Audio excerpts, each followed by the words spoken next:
Hey, welcome back to the Disney Plus Everyday Challenge, and today we have Love and War. Love plus War.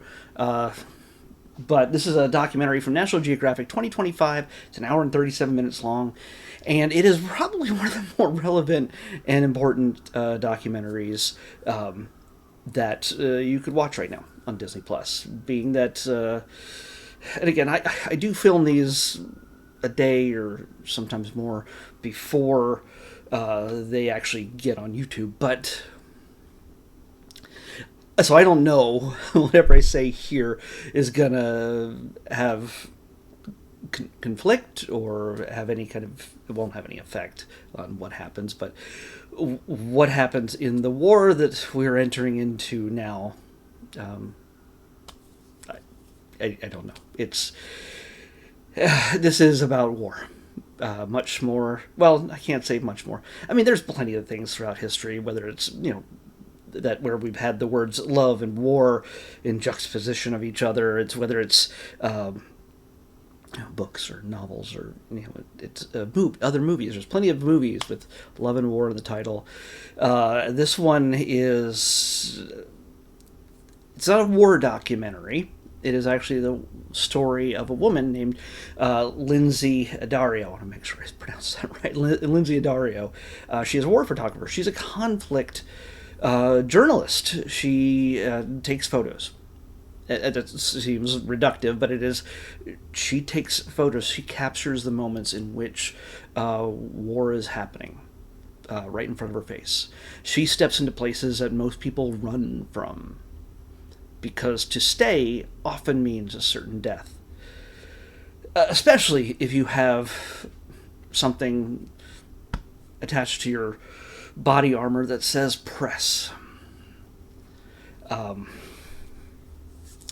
She's been doing this for, I don't know, 30 years or so. At the time, as of 2025, I'm not sure exactly what date she stepped into it. I'm sure they said it at one point, but they go through her entire career, and it's not just like, hey, check out this very important person who's done pictures. I mean, if you've read a book, a magazine, watched the news, odds are, so all those things are less and less likely these days for us. If you do any of that, there's a chance you've seen her photos, and they are, most of the time, they are devastating. They are beautiful as well. Many of them are arresting. They're just, so many of them are upsetting, and they're meant to be. If it's not upsetting to you when you see these photos, many cases, I don't know what kind of human you could be, because these are stories of people who have gone from being school teachers to soldiers. We start out in Ukraine 5 days before the first invasion. Well, not the first invasion, but the land invasion. Not just lobbing missiles into Ukraine and making threats all the way back to 2014. This is days before Putin decides it's mine now and starts sending troops. We get to see her in action, and there's a cameraman, there's a videographer that's very well known that she works with. I think it's Andrei Dubček. There's a whole lot of people that we should know, we should understand. Not to the exclusion of the stories that they're telling. Honestly, I think their purpose is to be the people who bring us the stories. The stories generally are not about them, except when it comes to this film. This is Lindsay's story, and it sort of asks a big question. Why would you do this? It was a question I've asked plenty of times when I've seen people going into war zones and just taking pictures, filming video. Bombs are dropping around them. People are open firefights. Who has the cojones to just rush in and take it all in? And why? especially in Lindsay's case, where she has a family, which is not a common thing for a lot of war correspondent type of people who are there silently behind a camera. You know, sure, there's plenty of reporters who will go and they're with the news, and they will stand on a rooftop in some war-torn area, hold a microphone, and you'll see missiles being lobbed miles away from them as they tell you what's happening on the ground. And yeah, they're meant to be the voice for what's going on. These people are silent, and they're meant to be silent, and so you can see, as if you were there, what it's like to live in a place that you once were free, where you just went to school, you went to work, you took care of your grandchildren, you went to the grocery store. And men who decided that, hey, I'm powerful and bored, and I want to become wealthier and more powerful, I want to take other countries at the expense of people's lives. I don't care about other people. That's what they say. That's what they do. Even if they don't directly say it, but that's what they're doing. And people die every time. And civilians, as Putin's telling people, hey, we're not trying to hurt civilians, just we're shooting at military targets. We get a upfront and personal view of a missile strike feet away from her. They're filming early on in the film. We see this moment that minutes later she would take a photo that would change our understanding here in America as to what is going on in Ukraine. It's unsettling, and it's, again, this takes us up to 2025, and honestly, it's she's not been just a Ukraine reporter. She's been every terrifying place on the planet that is at war, where civilians are dying. She put her focus for a time on the struggles of women in those areas, where, yes, men are out there shooting guns and calling jihad, or they're creating acts of terrorism, or great leaders are putting out decrees that the press are spies and you must kill them on sight. No. There's a point where she went to, I believe, I don't know if it was Sierra Leone, somewhere in Africa, and women were dying in childbirth. She went there to take pictures, and it sounds cold. It sounds separate, like she's just sort of some mystical observer who just takes pictures of people dying, and that's not the goal. But her purpose, I believe, for a time, or for all this time, I think what drives her mainly to keep doing this at the expense of potentially losing her family, is that there are some things I'm making these dumb little videos. I mean, that we just go about our day. Let's go get a coffee over at Starbucks. Let's just make a video about Disney Plus stuff. Let's do whatever we feel we need to do just to forget about all the stupid, horrible people and places in the world that don't need to be horrible. The people and the places don't need to be horrible, but they are, due to greed and lust for power, and to hide the truth from a lot of people. In this situation, though, we get to see her when she's photographing, and she's seeing groups of women taking care of. There's one doctor in a village for the span of 50 miles or something like that, but there's women who are helping a woman give birth to twins, a new thing, a very rare thing to happen in their village, and she can't give birth to the second child, and she has to go by canoe to get to an ambulance to get her to a hospital. And yeah, people live in difficult places, but those photographs, those moments, that woman's last breaths after she gives birth to her second child, go with the story. They tell a story that says women, like 500,000 women dying per year in this area in childbirth. For what reason? lack of medical necessities. They're they're not exactly wealthy. They're not exactly in the most convenient places, but do they? Isn't there something that anyone could do to make things better? And while that may not have been a war-torn moment, a moment where she's dodging missiles and falling into shelters, covering her head, just hoping that she's not going to get captured or kidnapped or tortured. She is showing the real lives of women. She does also follow, she finds a specific woman named Yulia soon after the Ukraine war ground battles start to begin. A woman who's a school teacher, she sees her from her earliest moments just holding a rifle with other women who are in that same situation.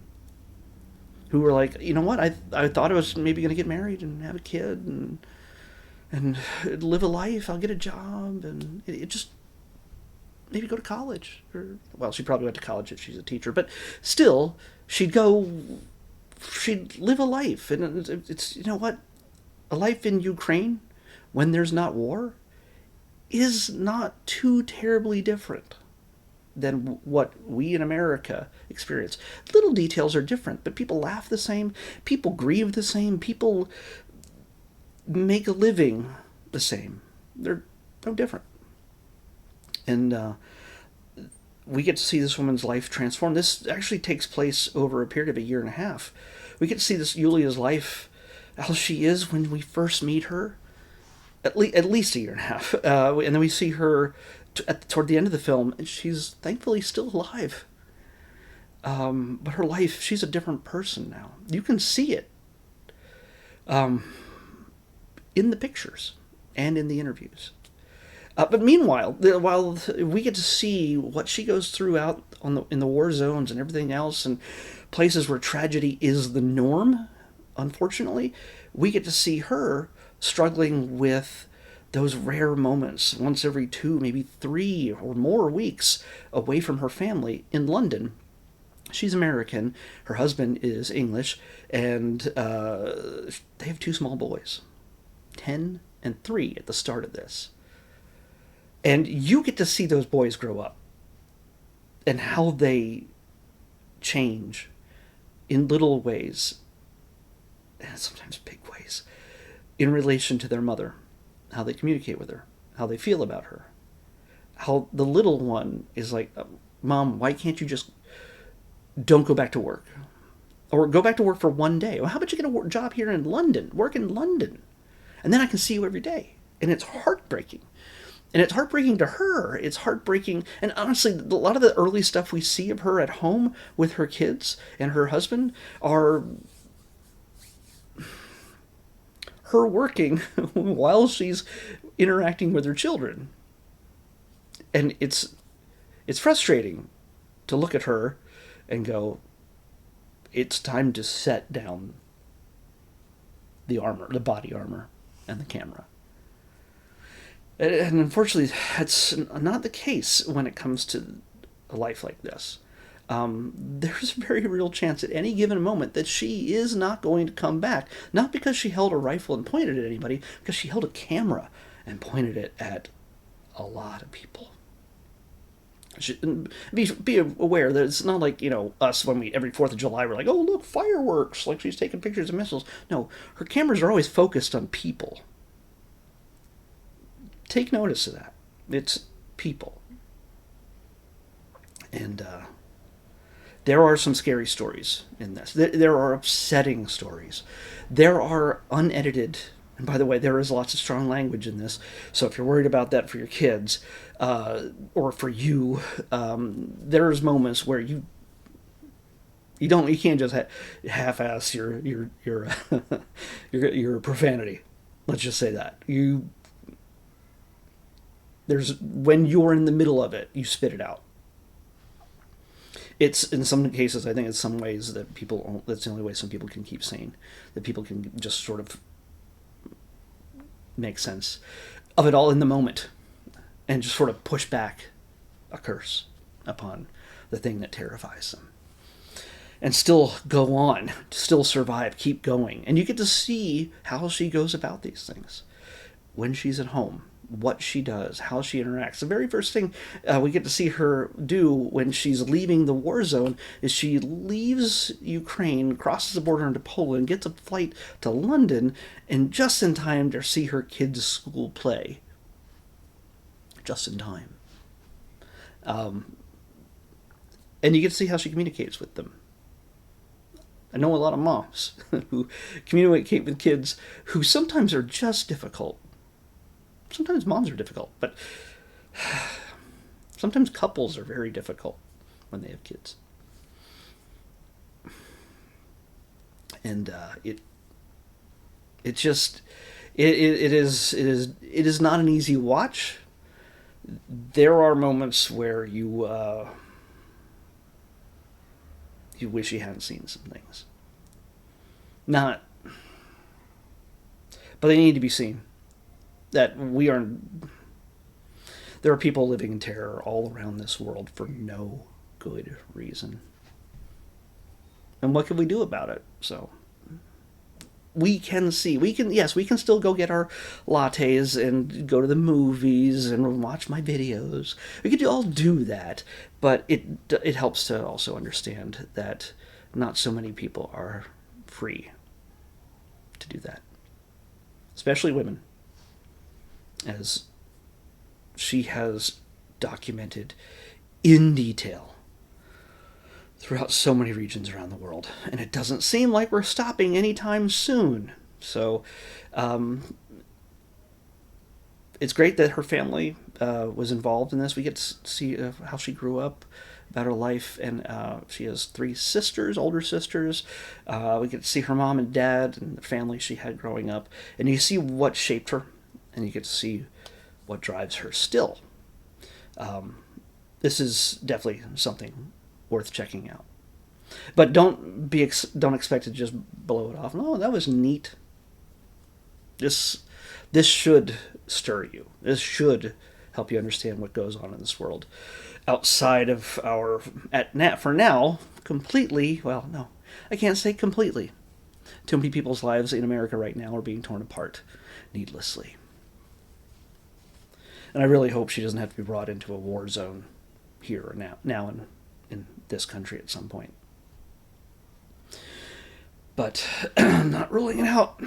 So, yeah, definitely take some time, hour and a half, and check this out.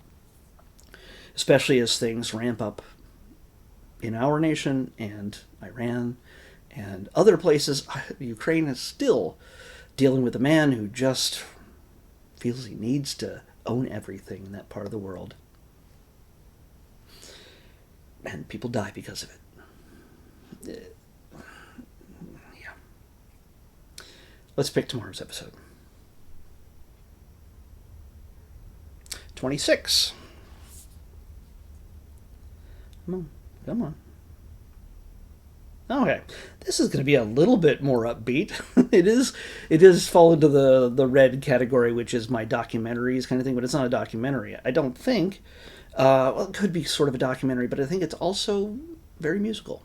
It's got a let's say an upbeat, more upbeat than this. It's not that this is a complete downer. There's definitely some laughs and some joy and some beauty in this for sure. Don't think this is going to be a complete downer, but this is some place to understand things, to learn something outside yourself and outside whatever bubble you may have created for yourself. It's important, especially for women. But we are going to be watching maybe the story of a different kind of an icon. Yeah, definitely a musical icon. We're going to be watching Elton John, Never Too Late.